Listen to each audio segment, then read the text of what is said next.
Hello रहमत। Hello Harshal.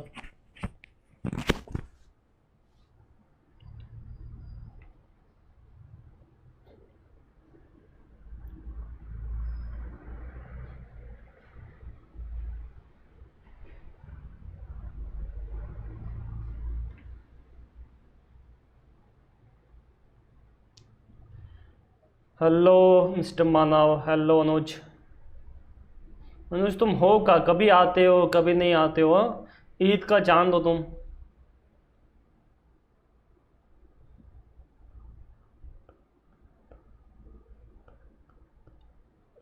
रहमत तुम भी।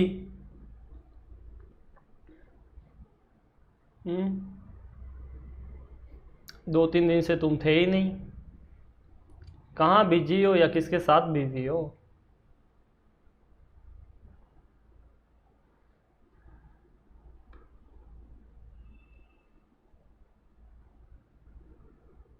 हेलो प्रिया।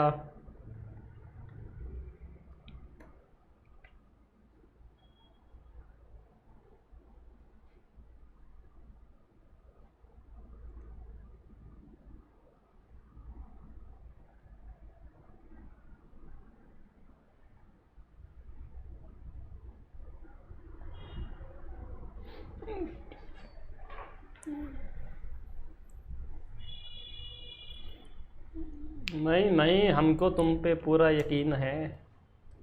यकीन क्यों नहीं होगा?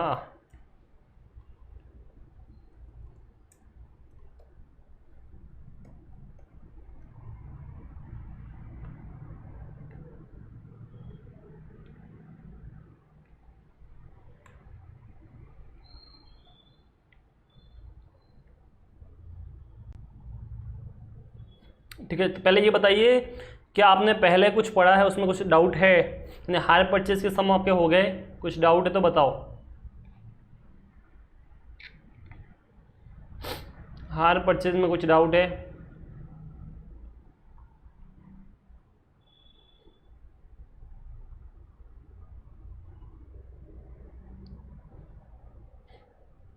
बोलिए। प्रिया, निकिता, मानव, हर्षल। योगेश किधर रह गया आज?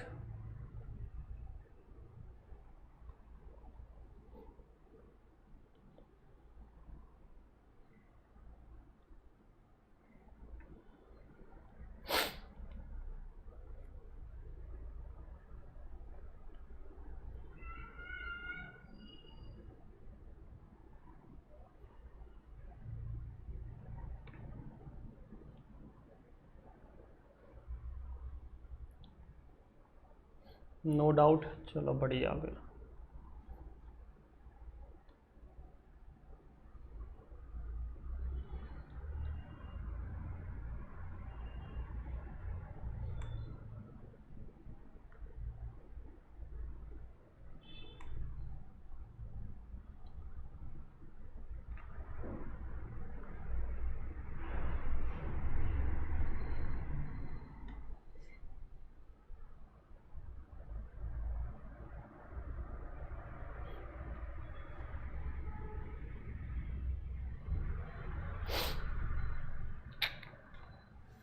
चलिए चलिए फिर चलते हैं, ठीक है। तो अब देखो ऐसा है कि अपन ऑलरेडी हायर परचेज वगैरह आप हो चुका है, ख़त्म हो चुका है। ओके ओके, ठीक है ठीक है। नहीं समझ में आया तो मानो मुझसे पूछ लेना, ठीक है। तो अब देखो अपन क्या कर रहे हैं, एडवांस अकाउंट में एक छोटा सा एएस है, अकाउंटिंग स्टैंडर्ड 18, वो अपन अभी करेंगे, ठीक है। उसके बाद आपका एक एएस है, एएस 17, उसका मैं ऑलरेडी वीडियो बना चुका हूँ, बस सिर्फ अपलोड करना बाकी है, तो वो मैं आपको बता देगा, ठीक है। नहीं समझा तो मैं वापस करा भी देगा। अपने को जो अभी करना है वो करना है as 18, that is your related party disclosure. अब देखो आपको पता है कि एडवांस अकाउंट में बहुत सारे एएस आपके, ठीक है। अकाउंटिंग स्टैंडर्ड यहाँ पे बहुत सारे हैं एडवांस अकाउंट में।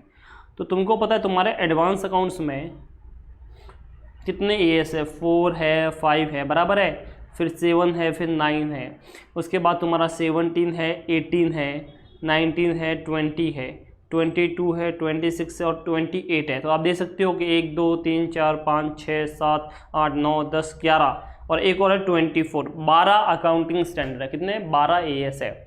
मैक्सिमम जो आईसीआई क्वेश्चन पूछते हैं ना 5वां मार्क के अकाउंटिंग स्टैंडर्ड पे, वो मैक्सिमम आपको एग्जाम में 5 मिलेंगे, 5 एएस के क्वेश्चन मिलेंगे, ठीक है। तो 12 में से सिर्फ 5 एएस आएंगे। कितने आएंगे? 5 आपको एग्जाम में मिलेंगे, ठीक है। 4 आ सकते हैं बट मैक्सिमम पूछे तो 5।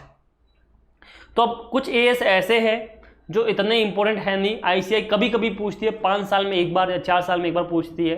तो जैसे जो कम इंपॉर्टेंट है उनको मैं फिर ऐसे ही कराऊंगा, ऐसा नहीं बोला नहीं कराऊंगा, बट अपन उसमें ज़्यादा टाइम वेस्ट नहीं करेंगे। जैसे 17 हो गया, जैसे 18 हो गया, ठीक है, जैसे 24 हो गया, ठीक है।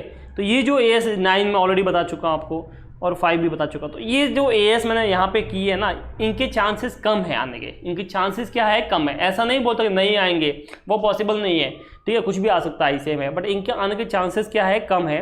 तो इनमें अपन इतना टाइम नहीं देंगे, अपन इसको पढ़ेंगे, सारे जितने भी मॉड्यूल के क्वेश्चन है वो सारे करेंगे, लेकिन इसमें अपनी जो स्पीड होगी वो थोड़ी सी हाई होगी एज कंपैरिजन अदर एएस। तो जैसे अपन ने 19-20 काफ़ी अच्छे से किया था, ठीक है, 26 किया अपन ने, 29 किया था, 28 नहीं है 29 है, 29 था वो अपन ने अच्छे से किया। तो ये अपन ने बड़े अच्छे से सारे एएस किए। बट जैसे आपको देख सकते हो 5 तो ऑलरेडी हो चुका है, तो इसको मैं हटा देता हूँ। तो ये 4-5 आपका हो चुका है, 7-9 भी हो चुका है, 19-20 हो चुका है, बराबर है, 26-29 भी हो चुका है। तब बचे 4 एएस आपके। आज भी शुरू हो गया क्या? ये अटक रहा है क्या वीडियो?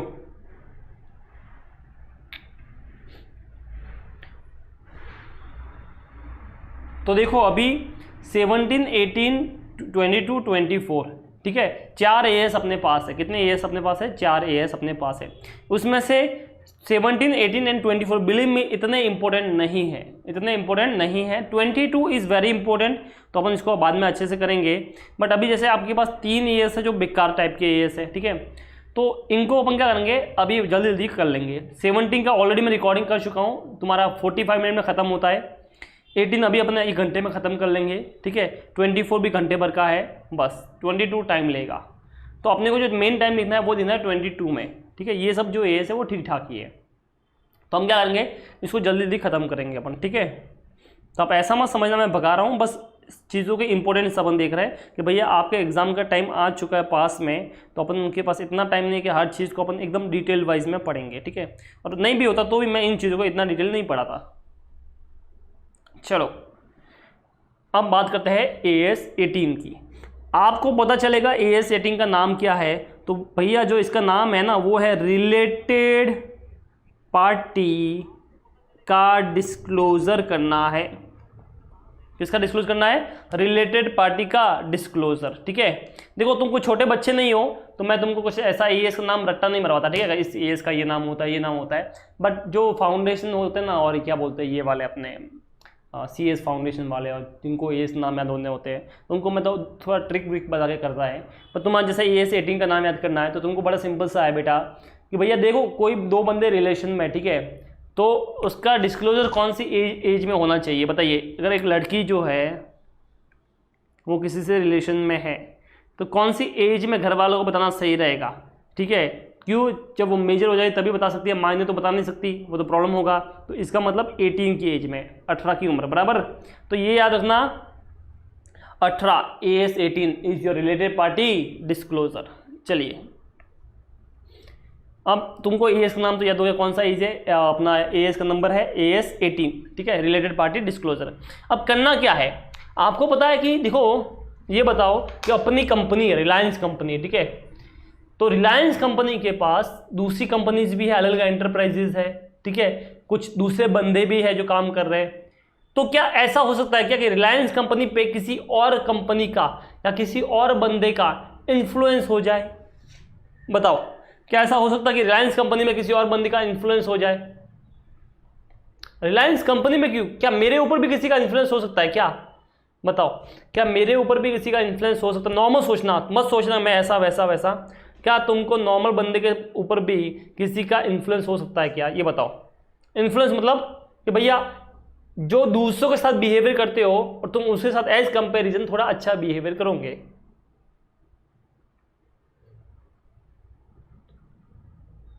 Very good.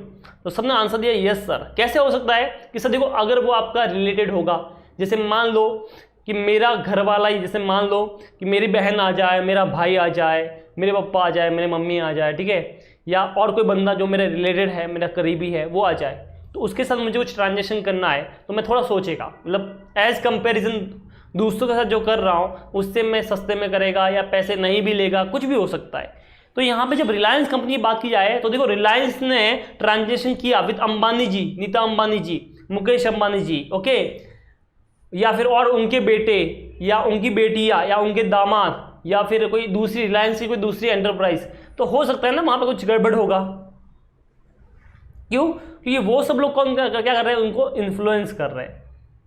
तो as per the accounting standard ये बोलता है कि अगर आपने किसी रिलेटेड पार्टी से कुछ ट्रांजेक्शन किया है तो वो आपको करना पड़ेगा डिस्क्लोज। क्या करना पड़ेगा? डिस्क्लोज करना पड़ेगा। अब मैंने बोला क्या ट्रांजेक्शन किया तो ये डिस्क्लोज करना पड़ेगा, तो ये एस बोलता है ना ना ना, अगर आपने ट्रांजेक्शन नहीं भी किया ना फिर भी आपको दिखाना पड़ेगा कि ये मेरी रिलेटेड पार्टी है। क्या है? ये मेरी रिलेटेड पार्टी है। अब क्वेश्चन एक ही दिमाग में आता है कि सर ठीक है, हमको सिर्फ यहाँ पे दिखाना है, हमको ये नहीं दिखाना कि भैया इसने फ्रॉड किया है, इसने इतने कम में बेचा है। देखो ऐसा हो सकता है कि एक कंपनी दूसरी कंपनी को कम प्राइस में बेचे, पॉसिबल है, ठीक है। तो रियल लाइफ में भी आप देखो कि मैं भाई मुझे कोई चीज़ देनी दर्शन सर को तो मैं कम प्राइस में दे सकता हूँ, ठीक है, कोई प्रॉब्लम नहीं है, हो सकता है, ट्रांजेक्शन हो सकते हैं। लेकिन यहाँ पे ये नहीं बोल रहा कि फ्रॉड किया कि नहीं किया, वो अपने को नहीं दिखाने का। अपने को दिखाना है क्या आपने अपने रिलेटेड पार्टी से कोई ट्रांजेक्शन किया है कि नहीं किया है तो जो भी ट्रांजेक्शन का विद अमाउंट जो भी है सारी चीज़ दिखाने की है। नहीं किया है तो भी आपको उसको डिस्क्लोज करने का है। मतलब इसका मतलब बेसिकली हो क्या गया कि कंपनी के कौन कौन रिलेटेड पार्टी होगी उन सबको अपने को डिस्क्लोज करना पड़ेगा। क्या यहाँ तक तुमको समझ में आया?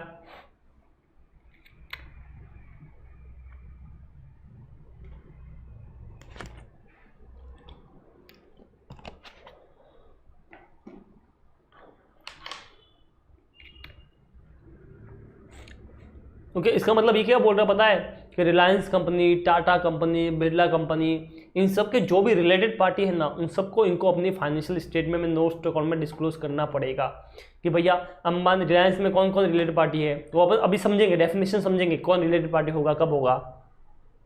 ओके, पर मेन ये एस क्या बोलता है कि आपको उसको डिस्क्लोज करने का है। क्या करने का है? डिस्क्लोज करने का है।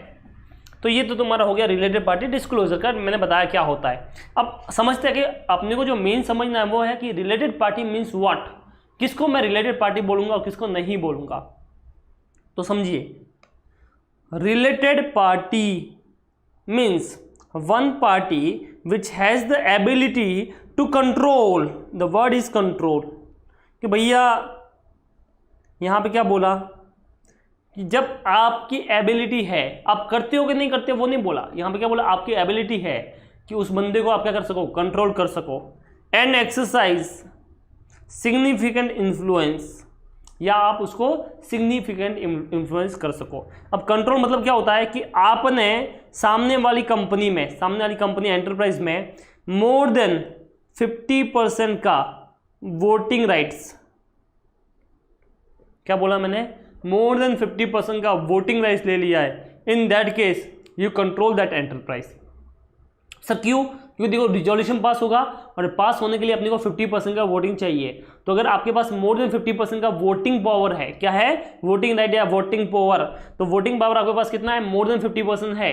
In that case you can influence और you can control that enterprise. बोलिए समझ में आया ये वाला? तो यहाँ पे कंट्रोल कितना होना चाहिए, मोर देन 50%। तो अपन बोलते हैं कंट्रोल में, तो क्या बोलते हैं उसे, कंट्रोल में है। या फिर सिग्निफिकेंट इन्फ्लुएंस तुम्हारा है, सिग्निफिकेंट इन्फ्लुएंस मतलब मोर देन 20% वोटिंग पावर, ठीक है, कितना है वोटिंग पावर या वोटिंग राइट, कितना होगा, मोर देन 20% होगा, तो हम क्या बोलेंगे उसे, सिग्निफिकेंट इन्फ्लुएंस। इसका मतलब अगर 50 से ज़्यादा हुआ तो कंट्रोल है, बट 50 से कम है बट 20 से हाई है तो क्या हो गया, सिग्निफिकेंट इन्फ्लुएंस। क्या हो गया, सिग्निफिकेंट क्या हो गया, इन्फ्लुएंस हो गया। ओके, अब सर कौन सी डेट पे हमको चेक करने का है, ये तो हमको समझ में आ गया रिलेटेड पार्टी का मतलब क्या होता है, बट कौन सी डेट पे हमको ये चेक करना पड़ेगा। तो मैंने बोला कि आपने ये कंट्रोल किसी भी दिन पे किया है another party at any time during the reporting period. Okay, इसका मतलब आपने रिपोर्टिंग पीरियड मतलब फाइनेंशियल ईयर, आपने चाहे किसी भी दिन उस कंपनी में 50% से ज़्यादा या 20% से ज़्यादा परसेंटेज वोटिंग पावर का दिया है किसी भी दिन, तो आप उसकी रिलेटेड पार्टी होंगी। अब जरूरी नहीं 31 मार्च को, चाहे आपने 1 अप्रैल को लिया, चाहे आपने 1 जून को लिया, चाहे 1 जुलाई को लिया, यानी आपने एक दिन या 1 घंटे या 1 मिनट के लिए भी, अब मैंने 1 मिनट के लिए रिलायंस कंपनी के सारे शेयर परचेज कर लिए, मान लो 60% परचेज कर लिए, ठीक है, 1 घंटे के बाद उसका प्राइस बढ़ गया तो मैंने उसको सेल कर दिया, तो भी क्या मैं उसका रिलेटेड पार्टी होऊंगा? आंसर इज यस, क्योंकि क्या बोला? एनी डे, क्या बोला? Any time, any day, any time during the reporting period, किसी भी टाइम पे अगर तुमने किया उसको कंट्रोल, तो आंसर इज यस। बोलिए, क्या ये आपको डेफिनेशन समझ में आया क्या रिलेटेड पार्टी का?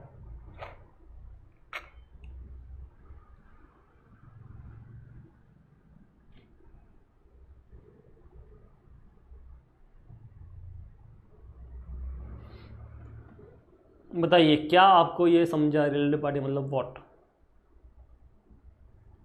बढ़िया। चलो अब अपन ये समझते हैं कि भैया मैंने बोला ना कंट्रोल मीन्स क्या, तो कंट्रोल का मतलब यहाँ पे 2-3 चीजें हैं, जरा सुनना। या तो आप उस कंपनी में मोर देन 50% का वोटिंग पावर रखते हो। कितना रखते हो? मोर देन 50% का वोटिंग पावर रखते हो, पहली चीज। या फिर आप उस कंपनी के बोर्ड ऑफ डायरेक्टर के कंपोजिशन पे कंट्रोल रखते हो। सर इसका मतलब क्या? तो इसका मतलब देखो बड़ा सिंपल है कि अपनी रिलायंस की कंपनी है तो उसमें पता है बीओडी होता है, बोर्ड ऑफ डायरेक्टर होता है, तो अब मेरी मर्जी चलेगी, आज से जुझार सर की मर्जी चलेगी कि रिलायंस कंपनी में कौन डायरेक्टर आएगा और कौन जाएगा, या कितने डायरेक्टर होंगे, किसको लाना है, किसको रिटायर करना है, सब मेरे कंट्रोल में है। तो अगर जुझार सर के हाथ में कंट्रोल है किसका, कि बोर्ड ऑफ डायरेक्टर में कौन आएगा कौन जाएगा, मतलब composition of board of director में मेरा कंट्रोल है, in that case Jujhar sir is controlling the Reliance company. बोले समझ में आया? तो यहां पे क्या बोला? Control over the board of director composition. अब लास्ट वन पढ़िए। One part has a substantial interest and power to direct financial operating policy of another party. कि भैया ये क्या बोलता है कि एक तो आपका उसमें सब्सटेंशियल इंटरेस्ट होगा एंड आपके हाथ में क्या है? पावर है। किस चीज़ का? कि उस कंपनी के फाइनेंशियल और ऑपरेटिंग पॉलिसी का डिसीजन लेने का क्या है? आपके हाथ में पावर है। यानी कि जैसे चेयरमैन होता है, ओके, कीमैन पर्सन होता है, वो सब लोग भी क्या होंगे? उनके हाथ में भी कंट्रोल है, तो हम उनको भी कंट्रोल के पार्ट बोलेंगे। ओके, तो यहाँ पे समझिए इसमें क्या बोल रहा है कि one part has a substantial interest, कि या तो तुम्हारे पास सब्सटेंशियल इंटरेस्ट और साथ में आपकी कंपनी के जो भी फाइनेंशियल और ऑपरेटिंग डिसीजन होंगे, जो भी पॉलिसी होगी, वो सब बनाने का तुम्हारे पास क्या है? राइट है। तो भी तुम उस कंपनी को क्या कर रहे हो? कंट्रोल कर रहे हो। जैसे यहाँ पे बेस्ट एग्जांपल क्या होता है पता है? रिलायंस कंपनी में मुकेश अंबानी। तो मुकेश अंबानी जी है, मान लो उसके पास 30% है। कितना है? 30%। तो 30% शेयर तो वो सब्सटेंशियल इंटरेस्ट हो गया। अब पर उनके हाथ में पूरा पावर है कि कौन सी फाइनेंशियल पॉलिसी होंगी, कौन सी ऑपरेटिंग पॉलिसी होगी, वो सब उनके हाथ में ही है। इन दैट केस वो भी क्या कर रहे हैं? एंटरप्राइज को क्या कर रहे हैं? कंट्रोल कर रहे हैं। ओके, तो ये तुम्हारे कंट्रोल का क्या हो गया? डेफिनेशन हो गया। Now what is the meaning of significant influence? कि या तो आपकी कंपनी, आपके पास राइट है कंपनी के फाइनेंशियल ऑपरेटिंग पॉलिसी डिसीजन में पार्टिसिपेट करने का। क्या करने का है? पार्टिसिपेट करने का। मतलब जब भी कंपनी की पॉलिसी डिसीजन होती है ना, तो तुम उधर बैठे होते हो, तो आपका सिग्निफिकेंट इन्फ्लुएंस होगा उधर। या फिर आपके पास क्या है? 20% वोटिंग पावर है। कितना है? 20% वोटिंग पावर है। ठीक है, तो हम क्या मानेंगे उसे? मोर देन 20% वोटिंग पावर है, तो हम उसे क्या मानेंगे? Significant influence.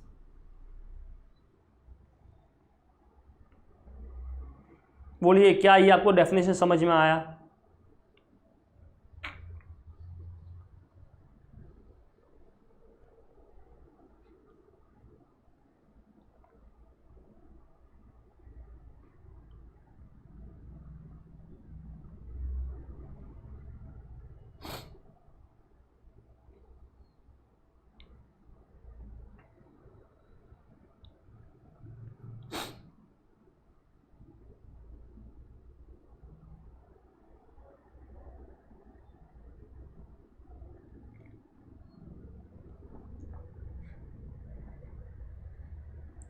चलिए, तो आई थिंक आपको यहाँ तक समझ में आ गया है कि क्या हम बात करने जा रहे हैं इस एएस में।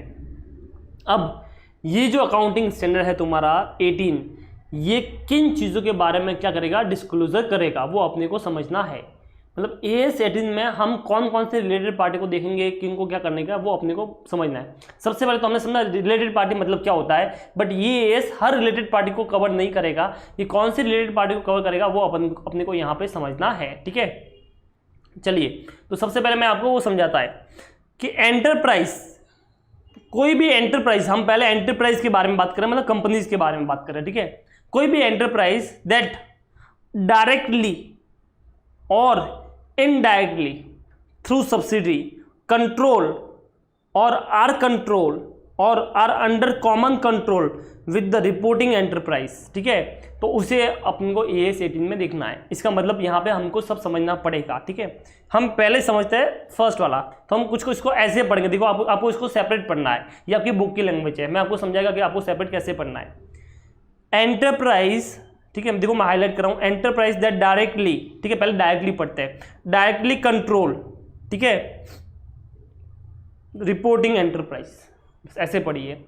कोई भी एंटरप्राइज जो आपकी एंटिटी को डायरेक्ट क्या करती है, कंट्रोल करती है, उसे अपन क्या बोलेंगे बताओ, रिपोर्टिंग अपना रिलेटेड पार्टी बोलेंगे, ठीक है। जैसे फॉर एग्जांपल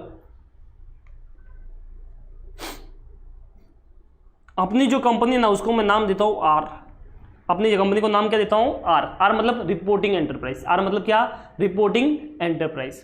तो देखो अपनी कंपनी आर जो है ना, वो कंट्रोल करती है किसको, मान लो बी को। किसको कंट्रोल करती है, बी को। कैसे कंट्रोल करती है, कि उसके पास मोर देन 50% का वोटिंग पावर है। तो यहां पे देखो क्या आर के लिए, यानी अपनी कंपनी के लिए, क्या बी, आर मतलब अपनी कंपनी रिपोर्टिंग एंटरप्राइज, बराबर है, जो बैलेंस शीट बना रही है, क्या आर जो है ना वो बी को कंट्रोल कर रही है, आंसर इज यस। तो क्या इसकी रिलेटेड पार्टी होगी, आंसर इज यस। तो सीधा कंट्रोल है, डायरेक्ट कंट्रोल है, ठीक है। बोलो समझ में आया ये वाला, इसे बोलते हैं डायरेक्ट कंट्रोल। एक होता है इनडायरेक्ट कंट्रोल, वो क्या होता है कि अपनी एंटरप्राइज है आर, वो कंट्रोल करती है बी को। किसको कंट्रोल करती है, बी को। तो ये डायरेक्ट कंट्रोल हो गया, बराबर है। मोर देन वोटिंग पावर कितना है, मोर देन 50%। बी जो है वो कंट्रोल करती है सी को। बी किसको कंट्रोल करती है, सी को, क्योंकि इसके अंदर कितना वोटिंग पावर है, 60% का वोटिंग पावर है। तो इसका मतलब ये बताओ, इनडायरेक्टली हम भी तो किसको कंट्रोल करते हैं, सी को कंट्रोल करते कि नहीं करते। This is called indirect control. इसे क्या बोलते हैं, इनडायरेक्ट कंट्रोल। पहले ये समझ में आया क्या आपको, बताओ क्या ये तुमको समझ में आया।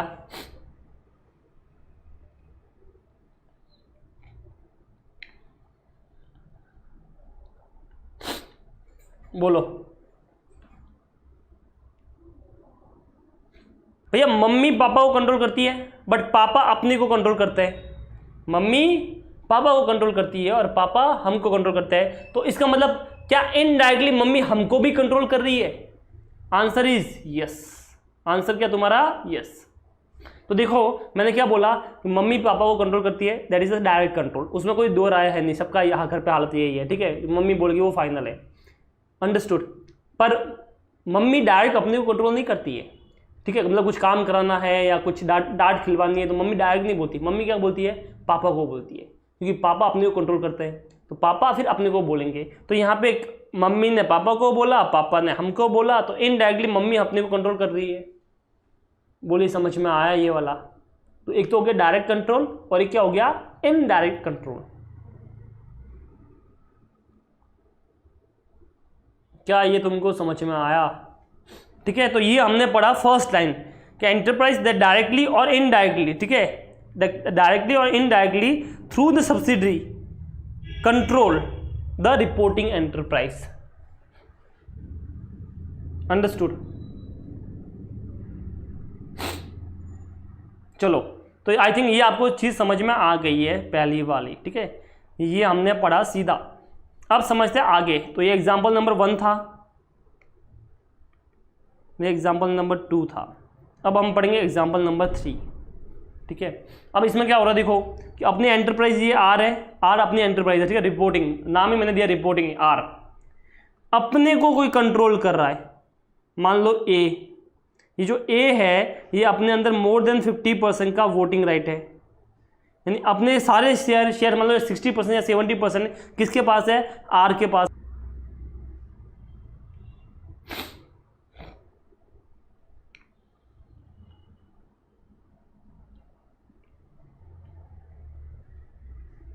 आवाज आ रही है? अभी चल रहा है क्या ये?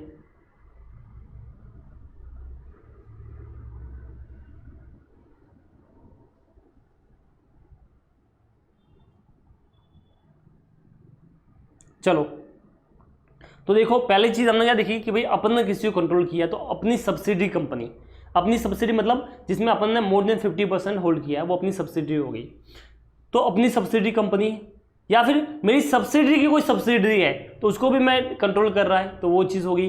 अब हो सकता है अपन किसी की सब्सिडी होंगे, मतलब अपने को किसी ने कंट्रोल किया होगा, ये भी पॉसिबल है। Answer is yes. अपनी कंपनी के शेयर्स थे, किसी और कंपनी ने उस कंपनी में क्या कर दिया, शेयर होल्डिंग कर दिया मोर देन 50%, तो हम उसके सब्सिडी हो गए, बराबर है। तो आर कंट्रोल्ड, अब यहाँ पे वर्ड तुम्हारा जो था ना आर कंट्रोल्ड, उसका मतलब ये है। तो एंटरप्राइज, तो ये तुम्हारा फर्स्ट डेफिनेशन मैं ऑलरेडी बता चुका हूँ, अब सेकंड वाला पढ़ते हैं। देखो इसी के अंदर बहुत सारे डेफिनेशन है। एंटरप्राइज दैट डायरेक्टली या indirectly through subsidy are controlled, क्या बोला, आर कंट्रोल्ड। तो यहां पे यही मतलब हो गया कि डायरेक्टली तो भैया अपने को ए डायरेक्ट कंट्रोल कर रहा है, ठीक है। अब जरा सुनना, ऐसा भी हो सकता है, क्या हो सकता है जरा सुनो, कि यहां पे सी एक कंपनी थी, एक सी कंपनी थी जो कंट्रोल कर रही थी ए को, इसमें इसका वोटिंग परसेंट था मान लो 90%। तो सी ने क्या किया, ए कंपनी में 90% का ज़्यादा परसेंटेज ले लिया, बराबर है। तो पूरा सी कंट्रोल कर रहा है ए को और ए ने अपनी कंपनी में ले लिया। तो ये बताओ इनडायरेक्टली हम भी तो सी से कनेक्टेड हो गए सॉरी, इनडायरेक्टली सी से भी तो अपन कनेक्टेड हो गए। तो सी अपनी क्या है, रिलेटेड पार्टी है, क्या अपने रिलेटेड पार्टी है। बोलो समझ में आया तुमको ये वाला? तो अपने लिए रिलेटेड पार्टी कौन हो गया, ए भी हो गया। ए तो सीधा है, डायरेक्ट है, पर सी जो है ना वो इनडायरेक्ट है। अब फर्स्ट में अपन ने पढ़ा था कंट्रोल्ड, अब यहां पे पढ़ रहे आर कंट्रोल्ड। ये जो वर्ड था यहां पे था कंट्रोल्ड, ठीक है। ये देखो यहां पे जो तुमने पढ़ा था कंट्रोल, और यहां पे अपन पढ़ेंगे आर कंट्रोल। तो मैं यहां पे सीधा रखता हूं कंट्रोल, और यहां पे देखिए आर कंट्रोल्ड, यानी अपने को कोई कंट्रोल कर रहा है।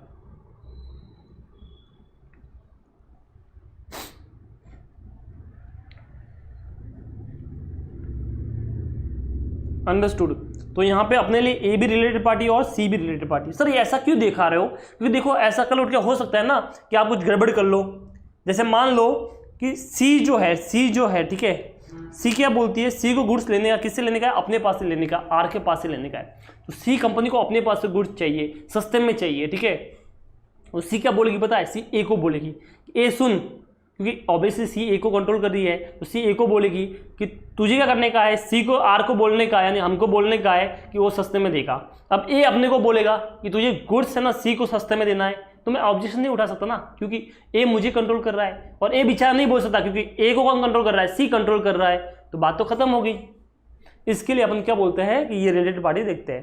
तो हमने देखा एक तो उनको जिनको हमने कंट्रोल किया, ठीक है, डायरेक्टली या इनडायरेक्टली, या हमको जिसने कंट्रोल किया डायरेक्टली या इनडायरेक्टली। या फिर थर्ड वन देखिए, थर्ड क्या है, थर्ड वाला पढ़िए, एंटरप्राइज दैट डायरेक्टली और indirectly through subsidy are under common control, are under common control. तो अब जो अपन लास्ट पढ़ेंगे under common controlled, under common control, अब हम जो पढ़ेंगे वो है अंडर कॉमन कंट्रोल। इसका मतलब क्या है जरा सुनना, एक कंपनी है ए, बेटा वो किसको कंट्रोल करती है पता है, अपने को कंट्रोल करती है, वी आर द आर यानी रिपोर्टिंग एंटरप्राइज, ठीक है। ये मोर देन 60% अपने अंदर होल्ड करती है। एक कंपनी है ए, मतलब जो अपने अंदर कंट्रोल करती है, वो इधर बी को भी कंट्रोल करती है 70%।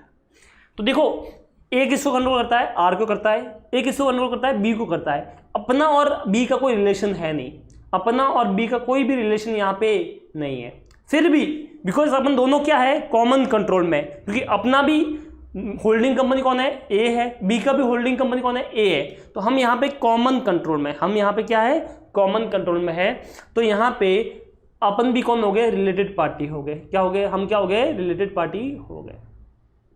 बोलो समझ में आया ये वाला? तो आप समझ सकते हो कितनी इंटरेस्टिंग डेफिनेशन थी ये वाली। हाँ, एक्चुअली डेफिनेशन एक है बट उसमें 3 पार्ट है कि भैया या तो आप खुद या फिर आपकी सब्सिडी क्या करती है, कंट्रोल करती है, जिसे कंट्रोल करेगी, या जिसके कंट्रोल में होगी, या जो कॉमन कंट्रोल में है उन विद द रिपोर्टिंग एंटरप्राइज, तो उन सबको अपन क्या बोलेंगे, रिलेटेड पार्टी बोलेंगे।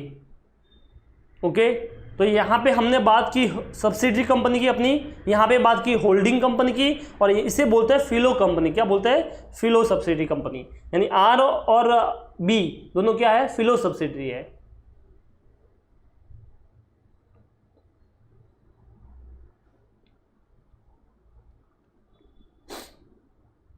बोलिए समझ में आया ये वाला? इसका मतलब ऐसा है कि भैया अपने जो पापा है ना, तुम्हें भी कंट्रोल करते हैं और तुम्हारी बहन को भी करते हैं, तो तुम दोनों, तुम और तुम्हारी बहन दोनों भी क्या हो गए, कॉमन कंट्रोल में हो गए, किसके, पापा के।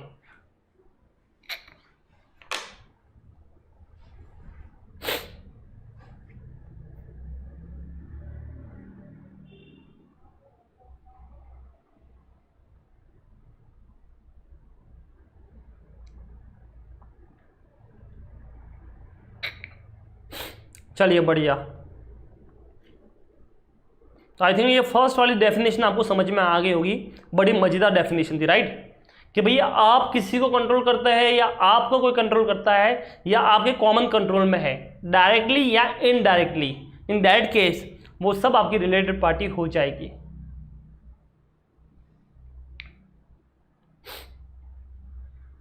चलिए ये फर्स्ट थी, ठीक है, अब सेकंड पढ़ते हैं।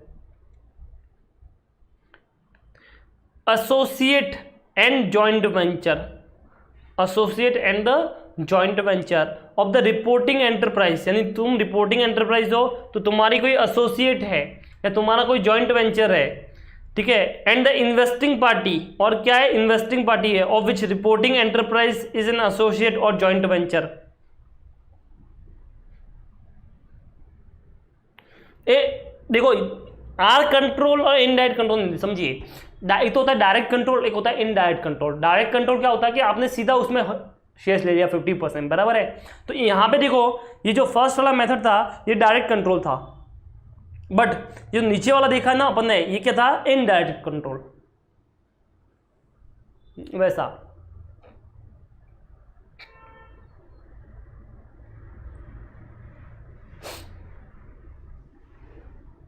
समझ में आया? डायरेक्ट मतलब बेटा सीधा, अपने को पता है कि पापा जी अपने को सीधा कंट्रोल करता है, that is a direct control, ठीक है। बट मम्मी का तो हम कभी टाल भी सकते हैं, लेकिन मम्मी कंट्रोल करेगी पापा को, पापा ने अपने को बोला तो अपन मना नहीं कर सकते। ऐसे होता है ना घर में, मम्मी का कोई अपने काम, मम्मी ने कुछ काम बोला तो अपन मना कर देते हैं, चलो नहीं करता, मैं जा रहा हूँ बाहर, मुझे फलाना, मुझे दिखना, ठीक है, बहुत सारी चीज़ें बोलते हैं। तो अब मम्मी को काम कराना तो मम्मी क्या करेगी, मम्मी बोलेगी पापा को, पापा फिर अपने को बोलेंगे, तो पापा अपने को डायरेक्ट कंट्रोल करते हैं ना, तो अपन मना नहीं कर सकते। समझ में आया? तो ये हो गया इनडायरेक्ट कंट्रोल। ये क्या हो गया, मम्मी का अपने ऊपर क्या हो गया, इनडायरेक्ट क्या हो गया, कंट्रोल हो गया।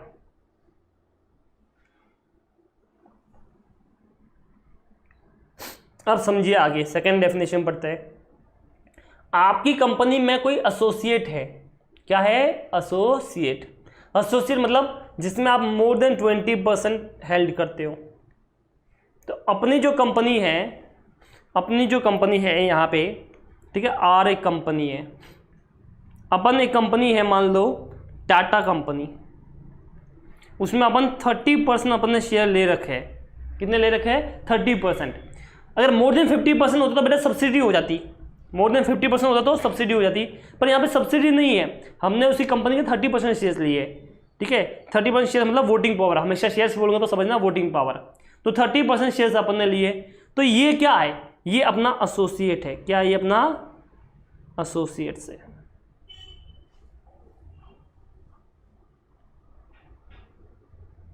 बोलिए समझ में आया ये वाला? तो ये अपने क्या है, एसोसिएट कंपनी है। कौन है, टाटा लिमिटेड। ओके, अब ऐसा भी हो सकता है कि भैया पहले तो मैंने बोला टाटा अपने एसोसिएट होगी तो ये अपनी रिलेटेड पार्टी होगी। सेकेंड, अपन ने किसी के साथ जॉइंट वेंचर किया है। क्या किया है? जॉइंट वेंचर किया है। तो मान लो मैंने अपना आ रहा है तो मैंने क्या किया, रिलायंस के साथ वो जॉइंट वेंचर का काम किया है। क्या किया? रिलायंस के साथ क्या है? जॉइंट वेंचर का काम किया है। इन दैट केस ये जॉइंट वेंचर किया है तो ये भी मेरे लिए क्या होगी? रिलेटेड पार्टी होगी। क्या होगी? रिलेटेड पार्टी होगी। बोलो समझ में आया ये वाला? Now and the investing party, और क्या बोला? Investing party. इन्वेस्टिंग मतलब यहां पे समझना, जब अपने अंदर कोई और क्या कर ले, 20% से ज़्यादा ले ले। जब अपन ने लिए तो हमने उसको एसोसिएट बोला। अगर अपन ने किसी कंपनी में 20% और मोर यानी 50% तक हेल्प किया तो हमने उसको क्या बोला? एसोसिएट बोला। पर अपनी कंपनी को किसी ने ऐसा लिए तो हम उसे क्या बोलेंगे? Investing company. क्या बोलेंगे? Investing company. तो यहां पे ए अपने लिए क्या है बेटा? इन्वेस्टिंग कंपनी है, क्योंकि वो अपने लिए more than 20% but less than 50% क्या करती है? हेल्प करती है। अच्छा, ये मोर देन 50% होता तो मैं उसे होल्डिंग कंपनी बोलता। क्या बोलता? Holding company. बट यहां पे होल्डिंग नहीं है, दैट इज इन्वेस्टिंग कंपनी। तो हमने लिखा या तो भैया हमने किसी के अंदर मोर देन 20 to 50% होल्ड किया है, या हमने उसका जॉइंट वेंचर किया है, या अपने अंदर किसी ने मोर देन 20% होल्ड किया है, तो वो अपनी इन्वेस्टिंग कंपनी हो गया। तो आप देख सकते हो, फिर से पढ़ते हैं, associate and joint venture of the reporting enterprise and the investing party of which reporting enterprise is an associate और जॉइंट वेंचर। ठीक है, तो यहां पे आप देख सकते हो कि भैया आपकी जो इन्वेस्टिंग पार्टी है ये वाली, ठीक है, ये आपकी इन्वेस्टिंग पार्टी ये रही। ठीक है, तो आपकी कोई इन्वेस्टिंग पार्टी है तो भी आपकी क्या होगी? वो रिलेटेड पार्टी हो गई। यहां तक बताइए, क्या आपको कुछ डाउट है? एक बार सब लोग मुझे कंफर्मेशन दीजिए, क्या आपको ये सेकंड वाला चीज़ समझ में आया? क्या आपको सेकंड वाला पॉइंट समझ में आया?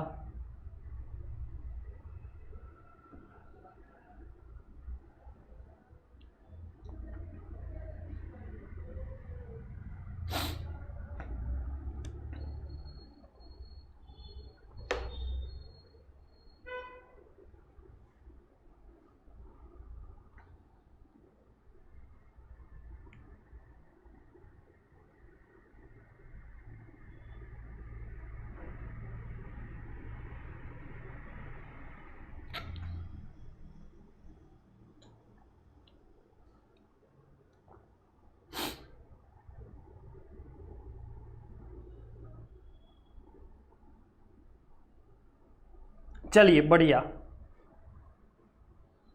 अब समझिए। अब हम बात करेंगे इंडिविजुअल की। किसकी बात करेंगे? इंडिविजुअल की। तो आपने क्या देखा? सबसे पहले सर ऊपर तो पढ़ा है ये बेटा, हमने पढ़ा एंटरप्राइज के बारे में। किसके बारे में पढ़ा है? एंटरप्राइज के बारे में। अब हम पढ़ेंगे इंडिविजुअल। जरूरी नहीं है अपनी जो बंदा है वो एंटरप्राइज ही होगा, कभी कभी इंडिविजुअल नहीं, मैं आप भी तो हो सकते हैं। तो अगर इंडिविजुअल है तो क्या? तो सेम डेफिनेशन है, जस्ट यहाँ पे इंडिविजुअल लेंगे। तो individuals owing directly or indirectly interest in voting power of the reporting enterprise and such power gives them the control or significant influence over the enterprise। यानी कि समझो, ये मान लो अपनी सीए हब लिमिटेड है, ठीक है, अपन ने कंपनी बनानी सीए हब लिमिटेड। तो इसमें मान लो हमने शेयर्स ले लिए, ये भाई जुझार सर ने शेयर्स ले लिए, ठीक है, कितने ले लिए? मान लो 60%। तो भैया मैं यहाँ पे सीधा कंट्रोल कर रहा हूँ सी हब लिमिटेड को। अंडरस्टूड? अब समझिए आगे। तो ये इंडिविजुअल है जो कंट्रोल कर रहा है और आर अंडर कॉमन कंट्रोल। ठीक है, तो भैया देखो आपने तो पढ़ा इंडिविजुअल ओइंग डायरेक्टली और इनडायरेक्टली इंटरेस्ट, तो ये तो डायरेक्ट हो गया। अब इनडायरेक्ट सुनो कि एक तो जुझार सर है, वो 40% का इंटरेस्ट लेते हैं सी हब में, ठीक है। एक यहाँ पे टाटा कंपनी ने भी ले लिया, बट मैंने टाटा कंपनी के अंदर 60% ले रखा है, तो इनडायरेक्टली मैं कंट्रोल कर रहा हूँ टाटा को, और टाटा कंट्रोल कर रहा है थोड़ा बहुत इधर, मान लो 20%। इन दैट केस 40% मेरा, 20% टाटा का, तो 60% हो गया। तो मैं इनडायरेक्टली किसको कंट्रोल कर रहा हूँ? सी हब लिमिटेड को कर रहा हूँ। ओके,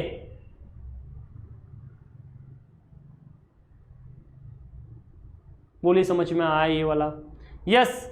तो मैंने बोला ना मिस्टर मानव कि यहाँ पे डायरेक्ट या इनडायरेक्ट, जरूरी नहीं कि डायरेक्ट होगा, अगर इनडायरेक्ट भी कोई कंट्रोल कर रहा है तो वो भी तो आ गया अपने अंदर। तो अगर मान लो मेरी इन्वेस्टिंग कंपनी है, उसको कंट्रोल कर रहा है और वो मुझे कर रहा है, तो वो भी मेरा क्या हो गया? सीधा का सीधा हो गया।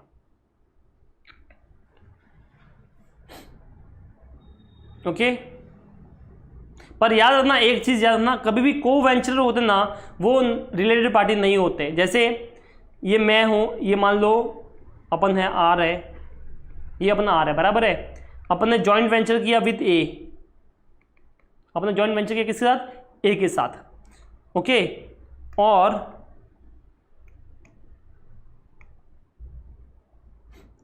एक तो ए है अपना, साथ में अपना एक हो गया बी। ओके, तो एक है ए, एक है बी। अब ए ने किसी और के साथ किया है, मान लो जॉइंट वेंचर विथ सी, ए ने किसी से जॉइंट वेंचर किया विथ सी, तो सी और अपना कोई लिंक नहीं है।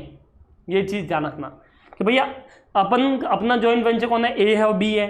अब ए का कोई को वेंचरर है, ठीक है, तो जॉइंट वेंचर है तो वो अपना को वेंचर हो गया, तो वो अपने का रिलेटेड पार्टी नहीं होता है। तो ये चीज़ ध्यान रखना कि सिर्फ वो ए के साथ जॉइंट वेंचर में, इसका मतलब ये नहीं कि वो अपने को कंट्रोल कर रहा है, ठीक है, तो वो नहीं होगा। ओके, चलो, तो हम कहाँ थे जरा बताओ मुझे।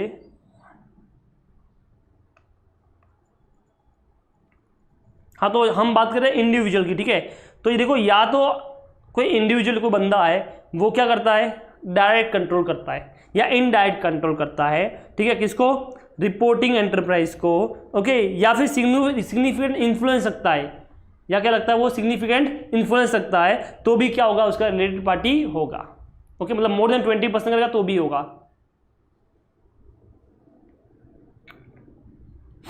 हाँ हाँ, पर अपन ए है ही ना बेटा, बी के लिए हुआ तो क्या हुआ? अपन ए नहीं है ना, अपन कौन है? अपन आर है, बराबर ना, अपन कौन है? आर है। तो अपने को देखना ही नहीं है ना एक का, तो एक के लिए तो दूसरे भी बहुत सारे होंगे, 100 लोग होंगे, तो सबका अपन थोड़ी ध्यान रख सकते हैं।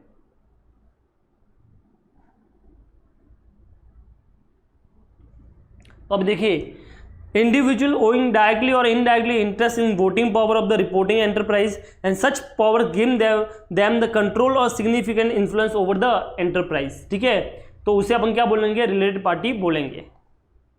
अब देखिए, जो भी कंपनी के KMP है, कौन है? KMP। KMP मतलब ऐसे पर्सन जो कंपनी की पॉलिसीज, डिसीजन पूरा कंट्रोल करते हैं या लेते हैं, तो उन्हें क्या बोलेंगे? अपन KMP बोलेंगे। तो जो भी KMP है अपनी कंपनी के, एंड उसके जो रिलेटेड पर्सन है, KMP के जो भी रिलेटेड पार्टी है, वो सब भी अपने लिए क्या होगी? रिलेटेड पार्टी होगी। यानी कि रिलायंस कंपनी में मुकेश अंबानी, नीता अंबानी, वो सब KMP है। तो रिलेटेड पार्टी जो मुकेश अंबानी, रीता अंबानी के भी जो कंट्रोल करते हैं ना, या जो उनको कंट्रोल करते हैं, जो उनके रिलेटेड पार्टी है, वो भी अपने रिलेटेड पार्टी हो गए। ओके, तो अपने लिए कौन हो गया? मुकेश अंबानी हो गया, ठीक है, नीता अंबानी हो गए। अब मुकेश अंबानी के बेटे जो है, रिलेटिव जो है उनके, ठीक है, उनके दामाद जो है, जो उनके रिलेटेड, वो भी अपने लिए क्या हो गए? रिलेटेड पार्टी हो गए।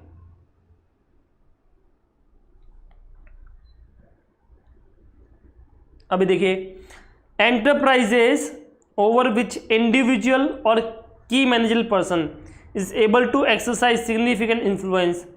अब क्या बोल रहा है? एंटरप्राइज ओवर विच, अब वो तुम्हारी एंटरप्राइज भी तुम्हारी डेफिनेशन में आ गई, जिनके ऊपर जो इंडिविजुअल था और जो KMP था, वो सिग्निफिकेंट इन्फ्लुएंस रखते हैं या कंट्रोल करते हैं, including the enterprise own by the director और major shareholder of the reporting enterprise that have a member of KMP in common with the reporting enterprise. तो ये देखिए, जरा सुनना, ये रिलायंस कंपनी है, यहाँ पे KMP है अंबानी जी, बराबर है। अब अंबानी जी ने एक और कंपनी में शेयर ले रखा है, वो लिखा है टाटा लिमिटेड में। किसमें ले रखा है? टाटा लिमिटेड में, ठीक है। मान लो 30% शेयर ले रखा है। इन दैट केस ऑब्वियसली यहाँ पे अंबानी जी अपना क्या है? KMP है। क्या है अपने? KMP है। तो यहाँ पे अंबानी जी अपने लिए क्या है? KMP है बेटा, ठीक है, दिख रहा है ना तुमको?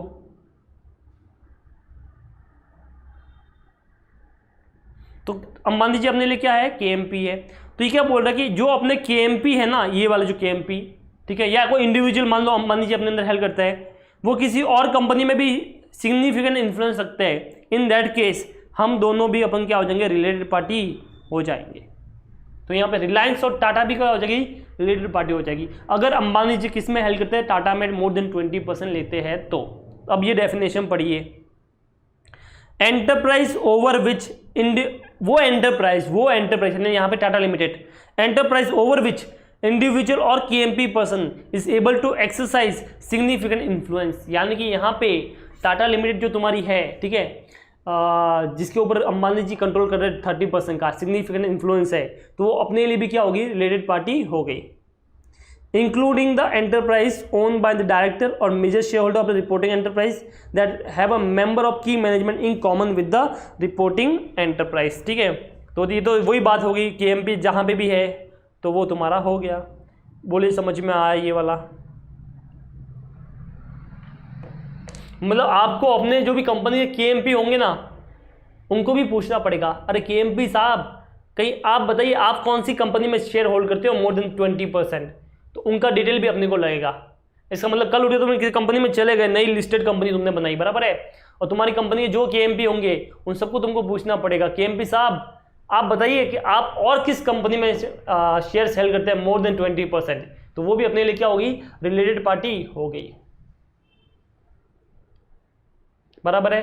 अब ये KMP भी था और इंडिविजुअल भी था, यानी कि मान लो यहां पे अंबानी नहीं था बट अपने दर्शन सर थे, बहुत पैसे आ गए दर्शन सर के पास, तो उन्होंने क्या किया? रिलायंस में 70% शेयर्स ले लिए, और साथ में रिलायंस इसने टाटा लिमिटेड में भी दर्शन सर ने 30% ले लिया।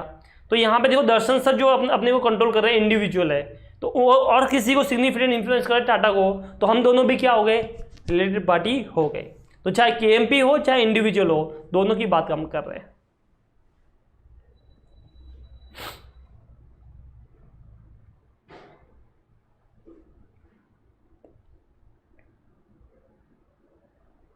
बोलिए क्या ये आपको समझ में आया?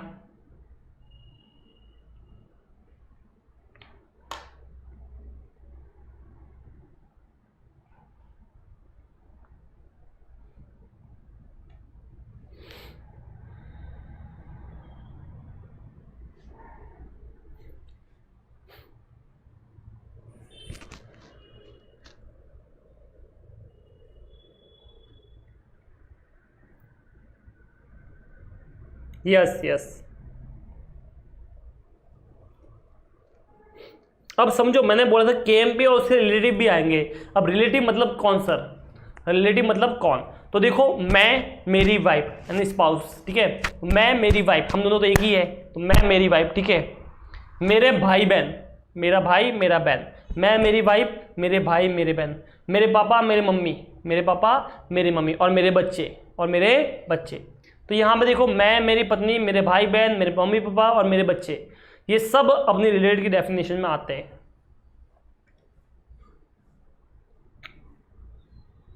यस यस, इंडिविजुअल हुआ तो वो तो अपन ऑलरेडी पढ़ चुके हैं। सेम।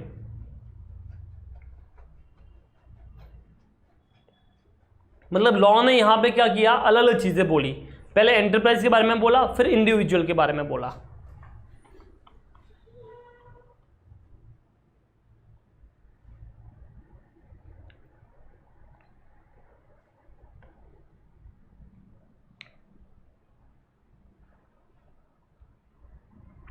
बराबर है। इसका मतलब देखो सिंपल है, चाहे इंडिविजुअल हो चाहे एंटरप्राइज हो, आपको कोई कंट्रोल करता है या आप जिससे कंट्रोल करते हो या आप किसी के कॉमन कंट्रोल में हो, वो सब आपके क्या हो गया? रिलेटेड पार्टी हो गया, इंक्लूडिंग द KMP और KMP के रिलेटेड।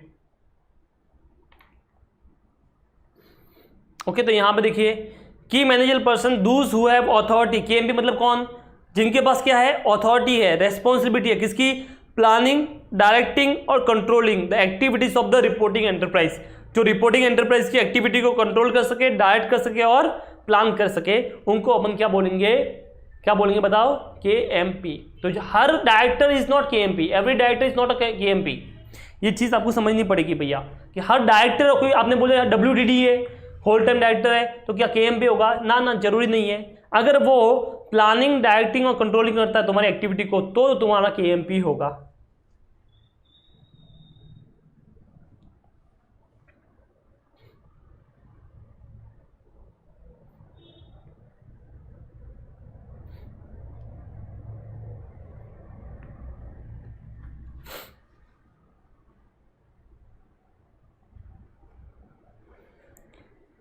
अब तुम मुझे बताओ, ये 8 तुम हो, ठीक है, ये एक है A, एक है B। तुम्हारी कंपनी का जो डायरेक्टर है, तुम्हारी कंपनी का जो डायरेक्टर है वो इधर भी डायरेक्टर है, तुम्हारी कंपनी का जो डायरेक्टर है वो इधर भी डायरेक्टर है और इधर भी डायरेक्टर है, बराबर है। तुम्हारी कंपनी का जो डायरेक्टर इधर भी है, इधर इधर भी है, तो क्या ये रिलेटेड पार्टी होगी तुम्हारी? तुम्हारी कंपनी में जो डायरेक्टर है वो A में भी डायरेक्टर है और B में भी डायरेक्टर है, तो क्या A भी तुम्हारी रिलेटेड पार्टी होगी?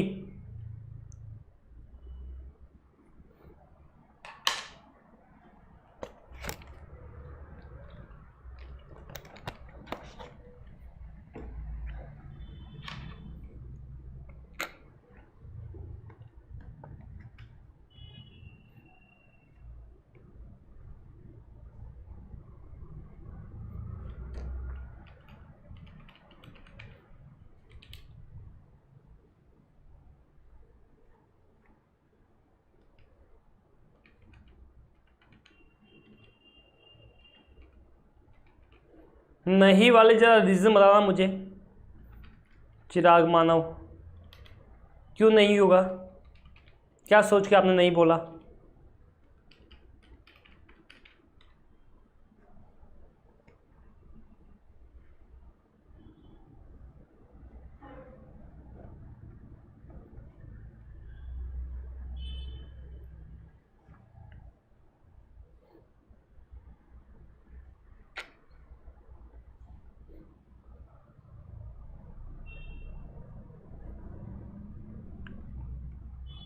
बोलो, क्या सोच के आपने नहीं बोला?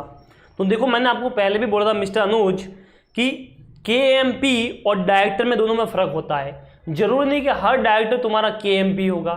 तो अगर तुम्हारा सिर्फ कोई कंपनी का डायरेक्टर है, ठीक है, KMP नहीं है, वो कोई कंट्रोल नहीं करता आपकी पॉलिसीज़ को, आपकी प्लानिंग को, आपको एक्टिविटीज़ को, बराबर है। इन दैट केस वो एक कंपनी में और डायरेक्टर है, इसका मतलब ये नहीं होगा कि वो तुम्हारी रिलेटेड पार्टी हो गई। ओके, हाँ, बट KMP होता, अगर ये डायरेक्टर ना बोले क्या होता, KMP होता, तो यस, तो तुम्हारी बात बराबर होती। इसका मतलब सिर्फ कॉमन डायरेक्टर होना, इसका मतलब ये नहीं है कि आप उस कंपनी के रिलेटेड पार्टी हो। बोलो, क्या आपको समझ में आया?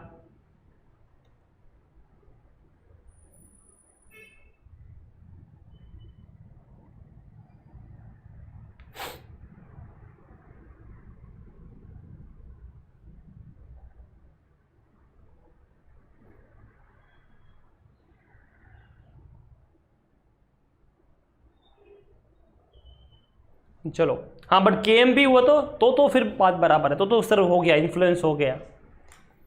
चलिए, अब क्या अपने को डिस्क्लोजर रिक्वायरमेंट है, क्या अपने को डिस्क्लोजर करना पड़ेगा, वो समझते हैं। पहली चीज, रिलेशनशिप बेटा, तो रिलेशनशिप आपको क्या करना पड़ेगा, डिस्क्लोज करना पड़ेगा, ठीक है। क्या डिस्क्लोज करना पड़ेगा? Relationship between the parent and subsidy should always be disclosure whether transaction take place or not. तो कितनी बढ़िया बात भी कि चाहे आपने ट्रांजेक्शन किया कि नहीं किया, अगर आपकी कोई सब्सिडी है या अगर आपकी कोई होल्डिंग कंपनी है, ठीक है, तो आपको हमेशा ये चीज डिस्क्लोज करनी पड़ेगी। ओके, तो अगर आपकी कोई सब्सिडी कंपनी है या अगर आपकी कोई होल्डिंग कंपनी है, तो बिना सोचे समझे, कोई ट्रांजेक्शन हुआ कि नहीं हुआ फर्क नहीं पड़ता, अपने को वो चीज दिखाना पड़ेगा।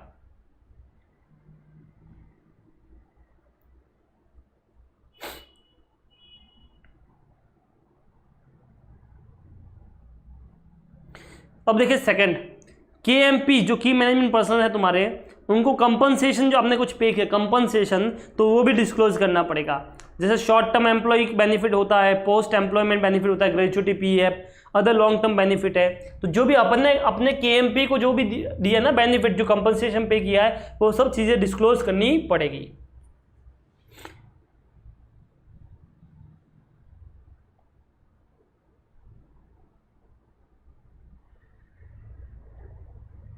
नहीं नहीं, वैसा नहीं होता है, जरूरी नहीं है मिस्टर मानव, ठीक है। ये हर मैटर में वो करेंगे। यहाँ पे जो मैटर है अपने लिए वो कौन सा है, देखिए आप नोटिस कीजिए,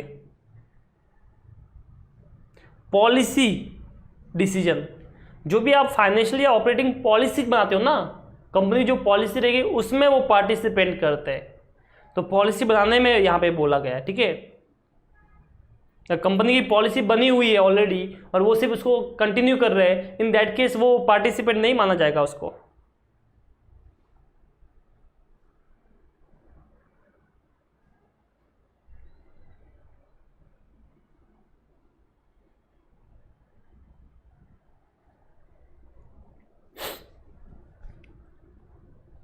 ओके अब देखो, तुमको नेचर ऑफ रिलेशन भी क्या करना पड़ेगा, डिस्क्लोज करना पड़ेगा। Information about the transaction between related party. अब देखो इन्फॉर्मेशन जो तुम्हारा है ना, तुमको देना पड़ेगा कि भाई तुम्हारा जो ट्रांजेक्शन हुआ है रिलेटेड पार्टी से, उसका इन्फॉर्मेशन भी देना सॉरी देना पड़ेगा आपको।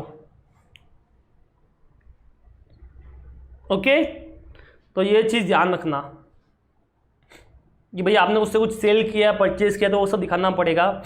मिनिमम डिस्क्लोजर क्या है यहाँ पे कि भैया जो अमाउंट आपका रहेगा, कितना बैलेंस आउटस्टैंडिंग है, सिक्योर्ड है कि नहीं है, कोई गारंटी दी है कि नहीं दी है, तो वो सब चीज़ें भी अपने को डिस्क्लोज करनी पड़ेगी। अब ट्रांजेक्शन में क्या क्या डिस्क्लोज करना पड़ेगा, name of the transaction related party, relationship क्या है और कितना वॉल्यूम आपने ट्रांजेक्शन किया है, nature of the transaction, amount return of right back जो आपने किया वो वाला। तो ये सब रिलेटेड पार्टी में आ गया। अब specific exclusion from the related parties, इन लोगों को अपन रिलेटेड पार्टी में कंसीडर नहीं करेंगे। सुनना क्या क्या है। First, not applicable where the confidentially of data is required as per the regulation, example banks. तो यहाँ पे समझना, यहाँ पे तुम्हारे रिलेटेड पार्टी की चीज़ें एप्लीकेबल नहीं होगी जहाँ पे कॉन्फिडेंटली ऑफ डेटा रखनी चाहिए। मतलब जैसे बोलते ना भाई कि ये डेटा आपको डिस्क्लोज नहीं करने का, लाइक अ बैंक। तो आपको पता है कि एक बैंक जो होती है ना, उसके ऊपर फिर ये AS 18 एप्लीकेबल नहीं होगा, क्योंकि वहाँ पे क्या करनी पड़ती है अपने को, डेटा की जो है ना कॉन्फिडेंटली रखनी पड़ती है, ठीक है। तो इन दैट केस वो ये इसको रेगुलेशन को पूरा नहीं करेगी। ओके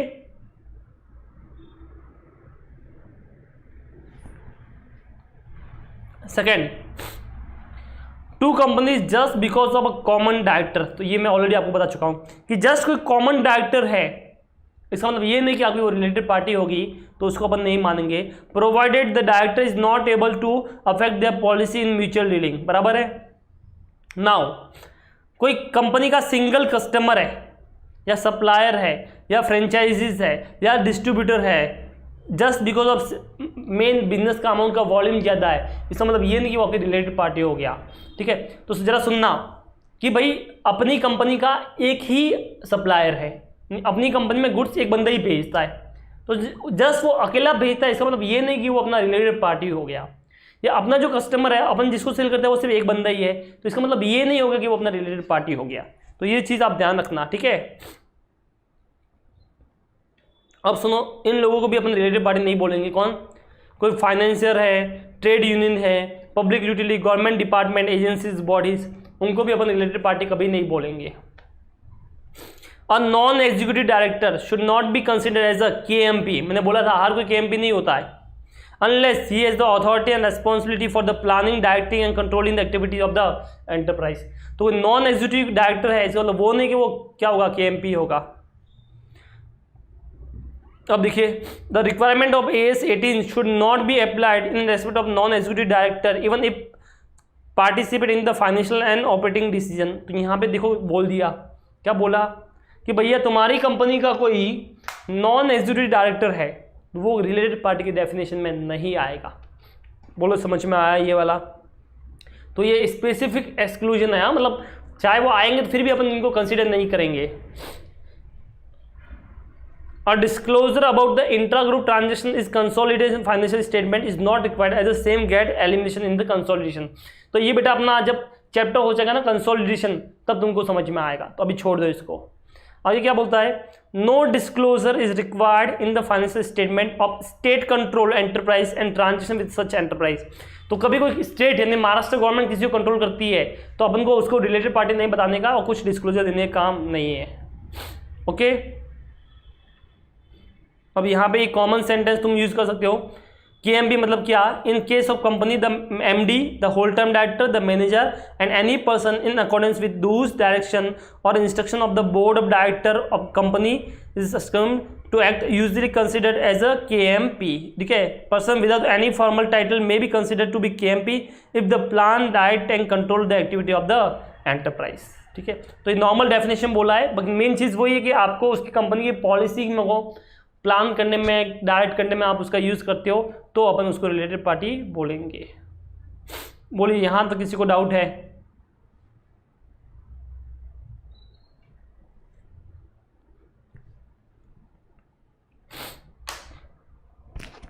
यहाँ तक डाउट है तो बोलो।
चलिए तो अब देखते हैं मिस्टर मानव क्या बोल रहा है।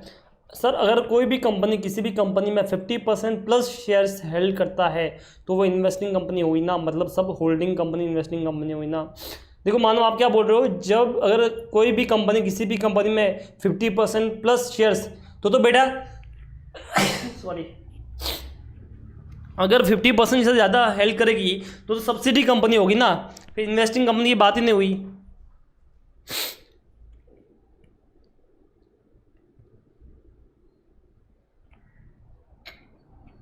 देखो तुम क्या बोल रहे हो कि भैया अपनी कंपनी में कोई 50% से ज़्यादा होल्ड करता है, ठीक है, तो ये मेरी कंपनी है R, इसके अंदर ये कंपनी मान लो J जो है वो 51% या 50% ज़्यादा हेल्ड करती है, तो ये इसको मैं अपनी होल्डिंग कंपनी बोलूँगा।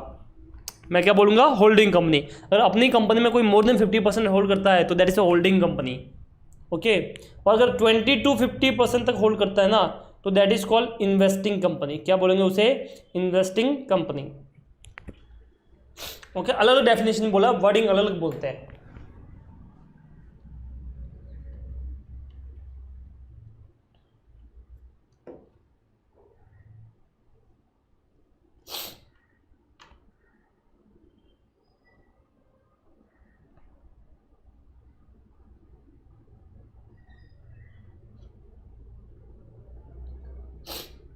देखो हाँ, तुम बोल रहे हो भैया जब किसी ने 50% होल्ड किया तो उसके अंदर 20% तो 30% तो होगा ही होगा, डेफिनेटली होगा, बट उनका नाम अलग अलग है ना, होल्डिंग बोलते हैं अपन। उसका नाम क्या चेंज करेंगे? अपन उसको क्या बोलेंगे?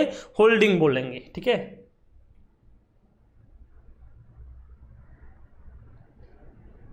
एसोसिएट, अगर अपन ने किसी में हेल्ड किया तो एसोसिएट, और अपने अंदर किसी ने हेल्ड किया तो इन्वेस्टिंग।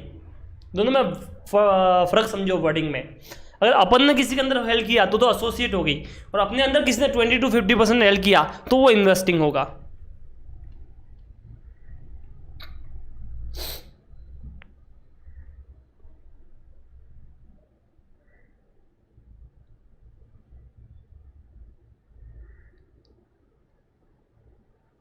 ठीक है, चलो बढ़िया।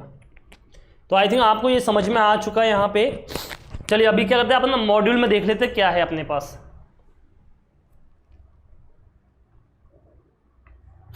ये देखो सबसे पहले डेफिनेशन दे रखा है, आपको समझा दिया है।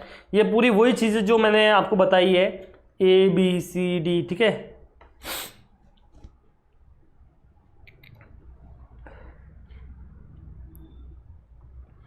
उसके बाद ये सब भी वही है। सीधा इलस्ट्रेशन 1 पे आ जाइए, 1 मिनट में आया।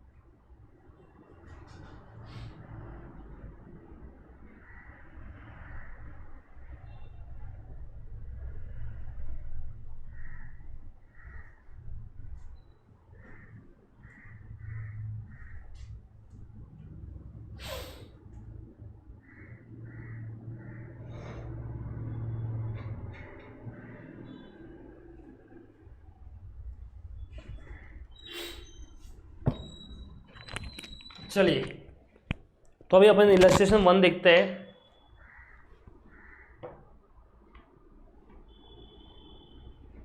Identify the related party the following cases as per the AS 18।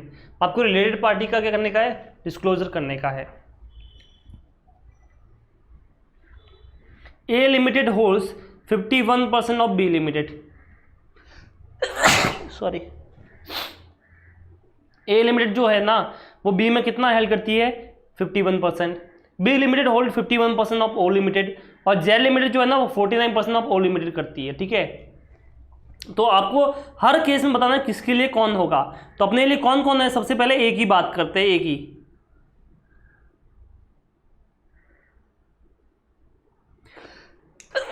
Sorry,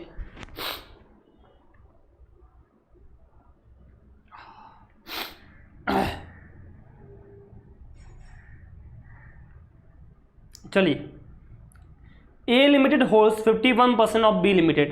तो A लिमिटेड जो है ना वो 51% B में करती है होल्ड, 51% बेटा, ठीक है। तो ये बताओ A के लिए क्या B रिलेटेड पार्टी होगा, आंसर इज यस, क्योंकि उसकी क्या है, ये सब्सिडरी कंपनी है B, बराबर है। B limited hold 51% of O limited.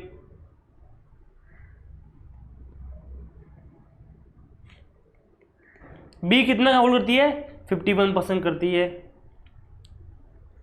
Z limited hold 49% of O limited. तो यहाँ पे एक और कंपनी है Z, वो 49% हेल्ड करती है किसमें, O लिमिटेड में। तो अब सबसे पहले बात करते हैं A की, A के हिसाब से बताऊंगे आप लोग। सॉरी